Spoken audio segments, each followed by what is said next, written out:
재미있는 얘기가 있어서 소개를 해드립니다. 제가 예전에 글을 하나 읽었는데요. 글이 이렇게 시작합니다. 야간 작업을 마치고 늦게 집으로 가는 길이었습니다. 집이 인천 계양구여서 집으로 가는 88번 버스를 탔죠. 배가 고파서 차가 빨리 가기를 바라며 버스를 탔는데 뒤에 오던 81번 버스와 앞지르기 경쟁을 하더군요. 그러다가 마침 신호등 앞에 두 버스가 나란히 서게 되었는데 88번과 81번 아저씨가 동시에 문을 열고 피 튀기는 말싸움에 돌입했습니다. 결국 열을 잔뜩 받은 우리 88번이 81번으로 쫓아 올라가더군요. 그런 모습을 보면서 은근히 우리 88번이 이기기를 속으로 응원까지 했습니다. 그런데 신호등이 바뀌자 81번이 88번 아저씨를 채운 채로 바로 출발을 하는 것입니다. 그 순간 88번 버스에 탔던 사람들은 멍해졌습니다. 기사가 없는 버스에는 찬바람만 휑하게 불어오더군요.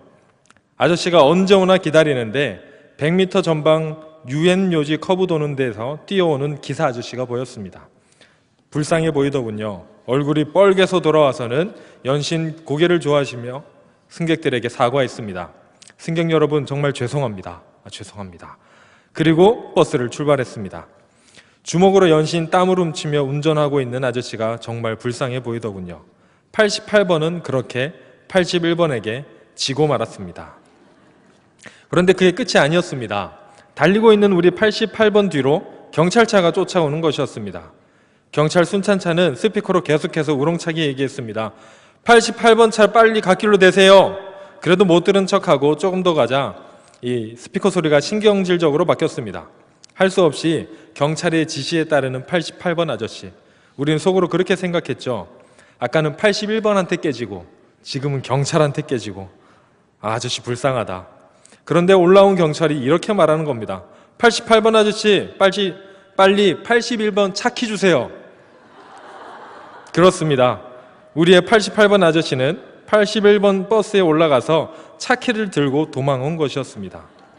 400~500m를 태우고 달리던 81번이 분명 이긴 것 같았습니다. 그러나 오도 가도 못하게 된 81번, 결국은 우리 88번이 이겼습니다. 재밌죠? 예. 우리가 삶에서 이렇게 부딪히는 현장 가운데 가끔 이런 일들이 있는데 사실 우리가 겪는 현장은 이거보다는 조금 더 치열한 싸움의 현장 아니겠습니까? 하지만 우리 이런 재밌는 싸움도 있고 어려운 싸움도 있지만 사실 우리의 삶이 싸움터의 현장인 게 맞는 것 같아요. 늘 싸우는 과정 속에 있는 것 같습니다. 오늘 본문에서 나오는 디모데전서는 바울이 사랑하는 에베소 교회를 맡긴 디모데한테 쓴 편지입니다. 여러분, 디모데가 누굽니까? 바울이 2차 전도 중에 루스드라라는 데서 만난 청년인데 어머니는 유대인이고 아버지는 그리스인, 헬라인이었습니다. 여러분, 원래 유대인들이 가장 싫어하는 게 뭐겠습니까? 싫어하는 사람은 유대인을 제일 좋아하고 이방인을 싫어하는데 제일 싫어하는 사람은 혼혈입니다. 뭔가 이렇게 더럽다고 생각하는 그런 경향이 있어서 그래서 우리 디모데는 아마 어렸을 때부터 같은 유대인들한테 조금 배척받았을 것입니다. 그런데 이게 유대인의 사회로 들어오는 방법이 하나 있습니다. 무엇이냐면 할례를 받는 거죠. 할례는 유대인의 표시였기 때문에 부모님 중에 한 분이 유대인인 경우에 할례를 받으면 유대 사회의 일원이 될 수가 있었거든요. 물론 좀 차별은 받긴 했겠지만요. 그런데 바울과 사역을 떠나기 직전에 디모데가 할례를 받습니다. 그 전까지는 할례를 안 받은 것 같아요. 성경에 나와 있지는 않지만 제가 보기에 디모데한테 할례는 뭔가 자존심과도 같은 것일 수도 있었습니다. 어려서부터 괜히 죄도 없는 우리 엄마, 우리 아빠, 욕하는 우리 유대인들, 이 사람들한테 내가 저 사람들 안 보고 말지, 내가 굳이 할례까지 받아가면서 저 사람들한테 숙이고 들어가야 되나, 이런 걸 수도 있었을 겁니다. 그런데 어느 날 이 디모데가 바울을 만납니다.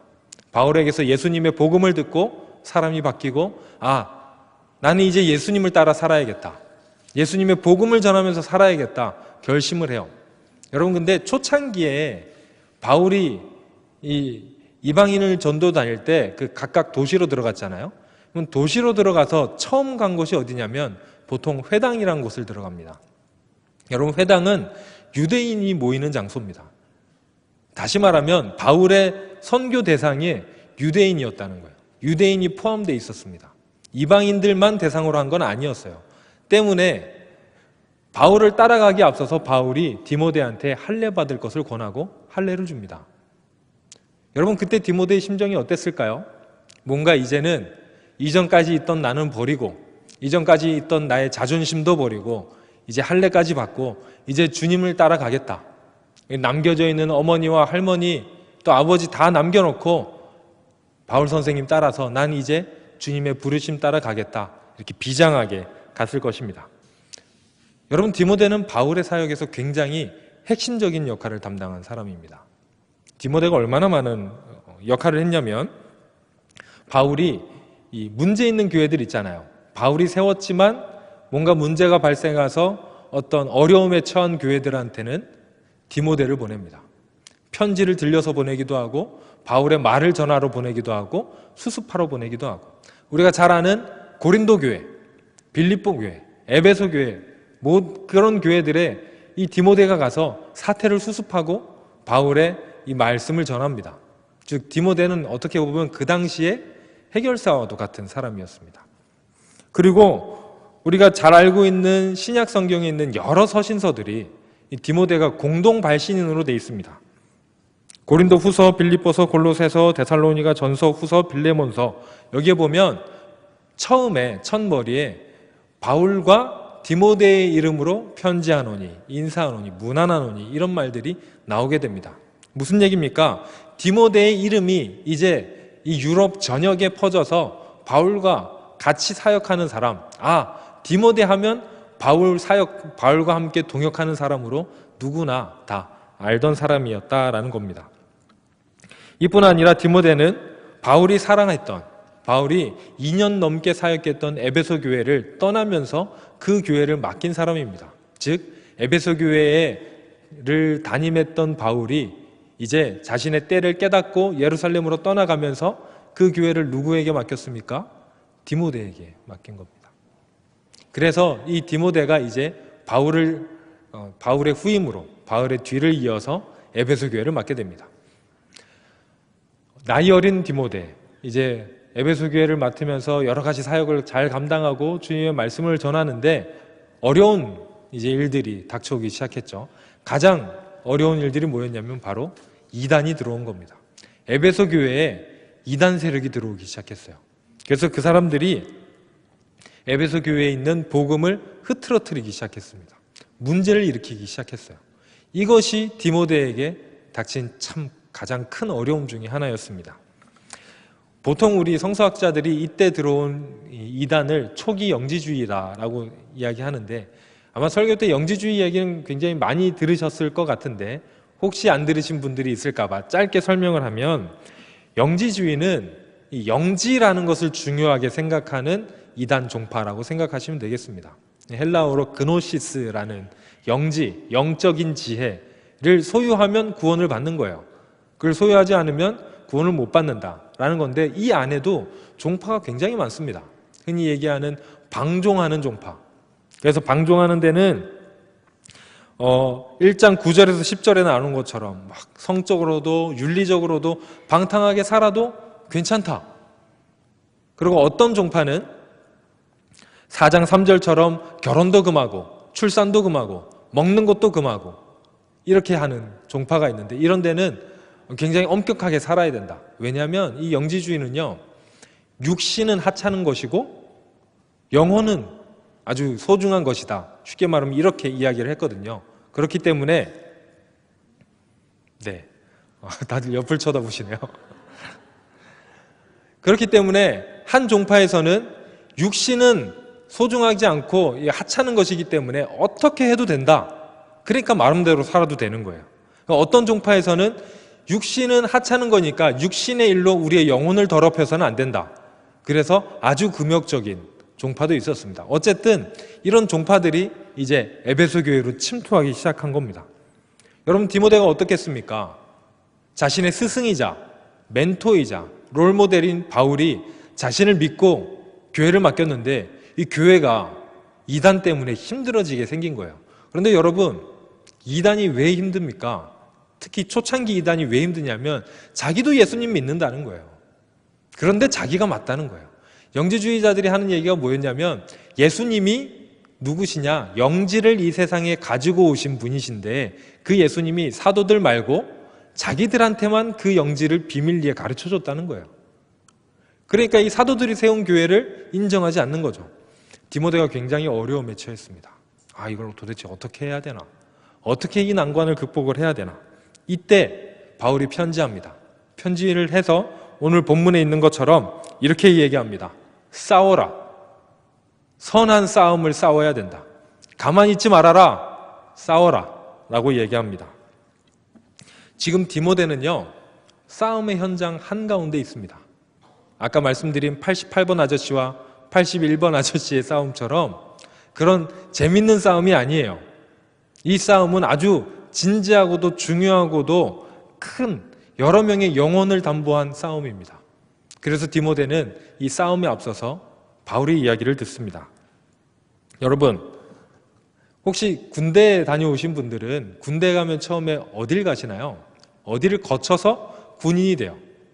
훈련소를 가죠. 여러분, 훈련소에서는 그 훈련병들에게 계급이 있을까요? 없을까요? 계급이 없어요. 그 짝대기가 없습니다. 이등병 짝대기가 없어요. 훈련소를 마치면 비로소 그 이등병 짝대기 하나짜리 짝대기를 가지게 되죠. 계급을 가지게 되는 거예요. 쉽게 말하면 훈련소에 있는 사람들은 군인이기도 하고 군인이 아니기도 해요. 이 참 애매한, 그래서 그 훈련소에 있는 사람들을 군인이라고 안 하고 훈련병이라고 합니다. 훈련소는 뭐 하는 데입니까? 군인을 만들어주는 데예요. 그리고 싸움터로 내보내는 것이죠. 작전 지역이든 경계 지역이든 아니면 전쟁 지역이든 그쪽으로 내보내기 전에 이 사람을 군인으로 만드는 것이 훈련소입니다. 제가 왜 이야기를 하냐면요. 여러분, 제가 이제 목사인데요. 제가 일주일 내내 살면서 하나님을 안 믿는 사람을 몇 명 만날까요?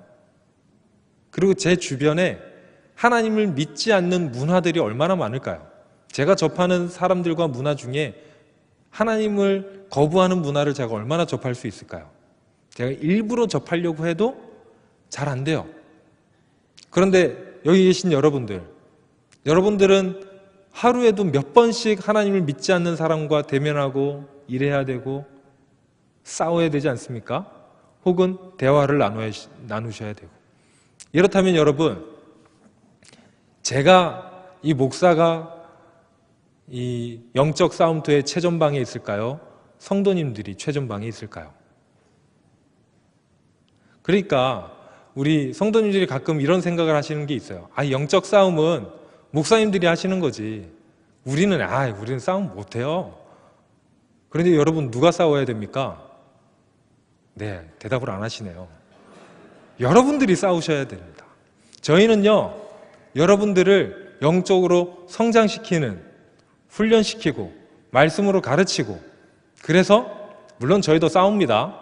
가르치면서 많이 싸우지만 실제로 이제 영적인 최전선에 나아가서 하나님의 말씀을 삶으로 살아내고 하나님의 말씀을 사람들에게 몸으로 보여주는 그 영적인 전쟁터의 최일선에 누가 계신다고요?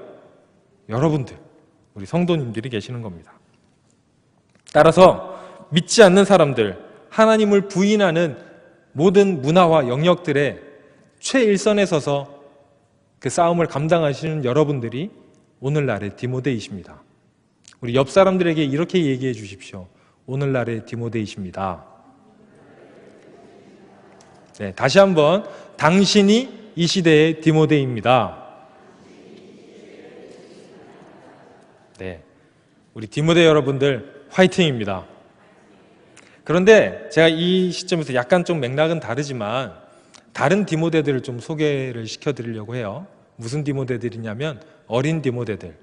특별히 이제 우리 지난주, 지지난주에 고등부, 중등부 디모데들이 수련회를 다녀왔고, 이제 이번 주 금요일부터 목요일부터 토요일까지 청년부 디모데들이 수련회를 다녀옵니다. 제가 이 이야기를 왜 하냐면, 이제 이번에 청년부 수련회 강사로 구본호 목사님과 제가 가게 되었는데 그게 아니더라도 여러분 우리 다음 세대에게 관심 가져주시고 힘을 더해 주시기 바랍니다. 만날 때마다 격려해 주시고요. 여러분 우리 청년들이 어른들이 보시기에는 부족하잖아요. 쟤들은 뭐 하고 있는 건지 모르겠다 이럴 수도 있는데 우리 청년들이 참 고민이 많은 세대입니다. 그리고 그 아이들을요 자신의 이 삶의 현장에서 치열하게 싸웁니다.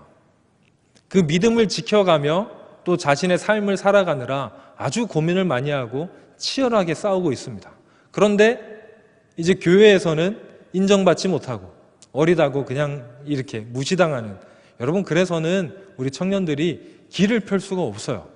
여러분 청년들 만날 때마다 너네 대단하다, 잘한다, 먹을 것도 사주시고 등도 두드려 주시고 위에서 기도도 해주시고 이렇게 해서 여러분들의 관심과 기도와 후원으로 우리 청년부가 부흥하게 될 줄 믿습니다.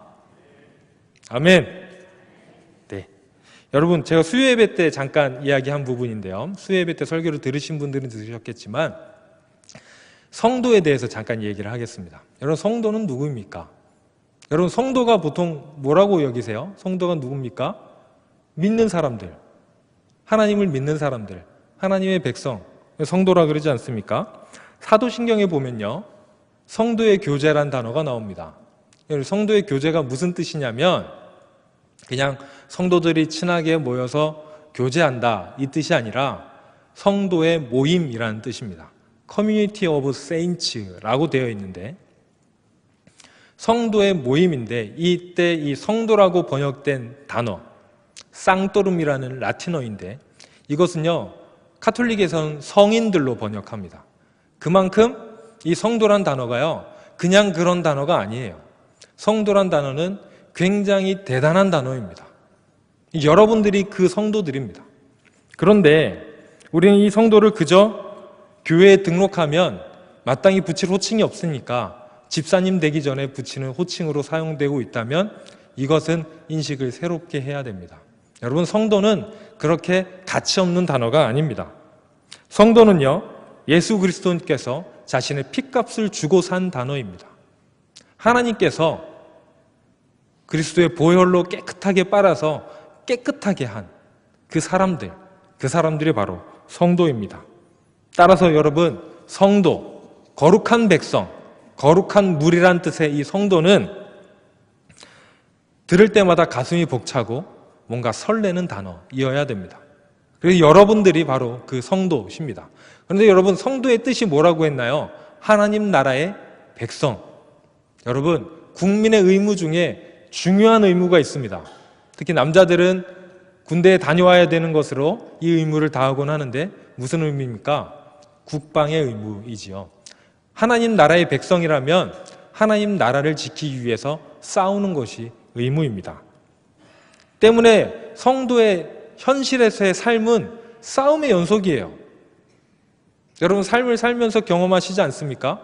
하나님 나라의 백성으로 살고자 하면 싸우셔야 됩니다. 안 싸우면 하나님 나라의 백성으로 살기가 참 어려워요. 아니면 백성으로 살지를 않는 것이든지. 그럼 우린 뭘로 싸워야 될까요? 싸울 때 무기가 있잖아요. 우린 뭘로 싸워야 됩니까? 우리 88번 아저씨처럼 남의 차키라도 빼와야 됩니까? 우리의 싸움은 그런 싸움이 아니죠. 우리의 싸움의 무기는 오늘 본문에 보니까 디모데에게 바울이 이렇게 얘기합니다. 전에 너를 지도한 예언을 따라 싸워라. 예언은요 다른 말로는 복음, 말씀, 그리스도의 가르침으로 읽으셔도 좋습니다. 그리스도의 가르침, 즉 말씀으로 싸워야 합니다. 말씀으로 싸울 수 있는 것이죠. 그렇다면 우리 이 말씀으로 싸우는데, 말씀을 따라 싸우는데 어떻게 싸우는데 무엇을 가지고 어떤 식으로 싸워야 되냐? 뒷절에 있습니다. 뭐라고 되어 있냐면 믿음과 착한 양심을 가지고 싸워야 된다. 여러분 여기에서 양심은요, 믿음과 양심은 사실 한 단어로도 볼 수 있는데요, 양심을 우리나라 말로는 어진 마음이라고 표현을 하거든요. 그래서 착한 마음을 양심이라고 하는데 헬라어로는요 이게 좀 다릅니다. 헬라어는 수네이데시스라는 단어인데 이게 좀 풀어보면 함께 알다라는 뜻입니다. 때문에 다른 사람들이 내 마음을 아는 것처럼 행동할 때 양심적으로 행동을 하는 것이죠. 그런데 이것을 믿음과 결부하면 이런 고백이 됩니다. 하나님이 알고 계시다. 하나님이 알고 계시다는 고백으로 우리가 어떤 것을 판단하면 양심적으로 판단하는 것이고요. 하나님 상관없이 내 마음대로 판단하면 양심적이지 않게 판단하는 것이 됩니다. 다시 말하면 이것은 무슨 고백이냐면 하나님이 나를 아신다. 조금 더 나아가면 하나님이 나와 함께 하신다. 이 고백입니다. 그럼 이제 싸움을 우리가 어떻게 싸워야겠습니까? 하나님이 나와 함께 하신다는 고백을 가지고 말씀으로 싸우면 승리할 줄 믿습니다. 오늘 본문이 그렇게 얘기하는 거예요. 어떤 분들이 그렇게 얘기하시겠죠. 저는요 싸우고는 싶은데 우리 가정에서 가정을 하나님의 나라로 만들기 위해서 우리 남편을 좀 교회로 인도하고 싶고, 또 우리 직장에서 거짓되게 하는 그런 것들 다 몰아내고 하나님 나라처럼 싸우고 싶은데 질 것 같아요. 못 이길 것 같아요. 그거 어떻게 합니까? 목사님이 해보세요. 목사님이 직접 와서 한번 우리 남편 전도 좀 해보세요. 이렇게 하시는 분들이 종종 있으세요. 저 못합니다. 그거 누가 하셔야 됩니까? 여러분들이 하셔야 돼요. 그런데 그 싸움이 승리할 것 같으세요? 질 것 같으세요? 혹시 질 것 같으실 때 오늘 본문을 기억하십시오. 오늘 본문은요 하나님이 우리와 함께 하신다는 고백이 있습니다. 여러분, 우리가 싸우면 집니다. 우리가 싸우면요 이기기가 힘들어요. 그런데 누가 싸우면 이기십니까? 하나님이 싸우시면 승리할 줄로 믿습니다. 때문에 여러분 싸우십시오. 싸우면 승리합니다. 어디서든 싸우십시오. 싸우면 이길 수 있습니다. 그런데 여러분, 우리가 누구와 싸워야 됩니까? 여러분, 세상과 싸우는 거 아닙니다. 좀 착각을 많이 하시는데 세상과 싸우는 거 아닙니다. 남편이랑 싸우는 거 아니에요. 남편과 싸우지 마십시오. 교회 안 나오는 남편분과 싸우면 그분은 절대 안 나오십니다. 우리는 누구랑 싸웁니까? 이 세상을, 나의 남편을, 우리의 가정을 하나님께로부터 멀어지게 하는 사단의 세력과 싸우는 거예요. 세상은 우리가 사랑해야 합니다. 남편을 사랑해야 됩니다. 우리 아들을 사랑해야 됩니다. 우리 직장 동료를 사랑해야 됩니다. 우리가 있는 그곳, 가정을 사랑해야 되고, 교회를 사랑해야 되고, 이 나라를 사랑해야 되고, 이 민족을 사랑해야 됩니다. 누구와 싸워야 됩니까? 그 민족을 사로잡고자 하는 사단의 세력들, 악한 마귀 세력들, 그들과 싸워야 합니다. 여러분, 그들과 싸우기 위해서 말씀으로 무장하시고 승리하시는 우리 여러분들이 되시길 바랍니다. 여러분, 이 시간 하나님께서 우리에게 무엇을 맡기셨는지 좀 돌아보겠습니다. 한번 떠올려 보시기 바랍니다. 하나님이 우리에게 맡긴 것은 무엇일까요? 바울이 디모데에게 에베소 교회를 맡긴 것처럼 하나님이 우리한테 맡기셔서 싸움으로 지켜내라고 하신 그것은 무엇일까요? 여러분의 가정입니까? 직장입니까? 이웃입니까? 아니면 학교나 교회입니까? 그것을 하나님의 나라로 만들기 위해서 우리는 이제 싸워야 됩니다. 그런데 그 싸우기 전에 지금 이 시간 우린 잠깐 하나님의 교회에 모여서 예배드리고 있습니다. 제가 군대에 있을 때 GOP에서 철책 근무를 잠깐 섰는데요. 철책 근무 설 때 중간중간에 이제 초소에 들어가서 근무를 쓰는데 그 중에 한 초소는요, 쉬는 공간이에요. 따뜻하게 이렇게 히터도 틀어져 있고, 물도 있고, 간식 같은 것도, 사탕 같은 것도 갖다 놓고, 거기서는요, 근무 안 서고 그냥 쉬어요. 쉬는 초소입니다.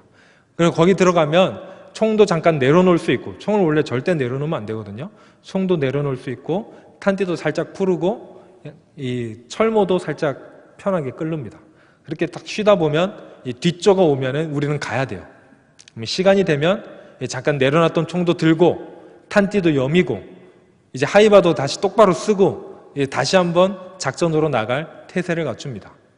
이 시간 교회 문 밖을 나가면서 전쟁터인 세상으로 나가시는 여러분들을 축복합니다. 이제 잠시 놔놨던 총을 드시고 탄띠도 여미시고 모자도 바로 쓰시고 마음을 다해서 다시 한번 싸우시기 바랍니다. 다만 여러분 이것을 기억하고 싸우십시오. 하나님이 여러분과 함께 하십니다. 하나님이 여러분을 이기게 하실 것입니다. 하나님이 결국에는 여러분들에게 승리하게 하실 것입니다. 이걸 믿음으로 이 세상을 승리하며 나아가시는 우리 모든 성도님들 되시기를 주님의 이름으로 축원합니다. 기도하겠습니다.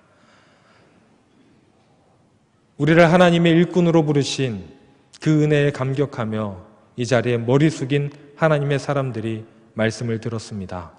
하나님, 이 말씀 가운데 저희에게 밝혀주시고 조명해 주신 그것들을 저희가 잊어버리지 않을 수 있도록 인도하여 주시고 하나님의 뜻대로 살고 하나님의 말씀대로 사는 귀한 하나님의 성도들 될 수 있도록 하나님 함께하여 주옵소서. 그리하여 말씀으로 이 세상을 승리하며 말씀으로 이 세상을 이기며 나아가는, 그리하여서 사단의 모든 괴계를 파하고 하나님의 나라를 이루어가는 하나님 나라의 백성들, 성도들이 다 될 수 있도록 하나님 인도하여 주옵소서. 예수님 이름으로 기도합니다. 아멘.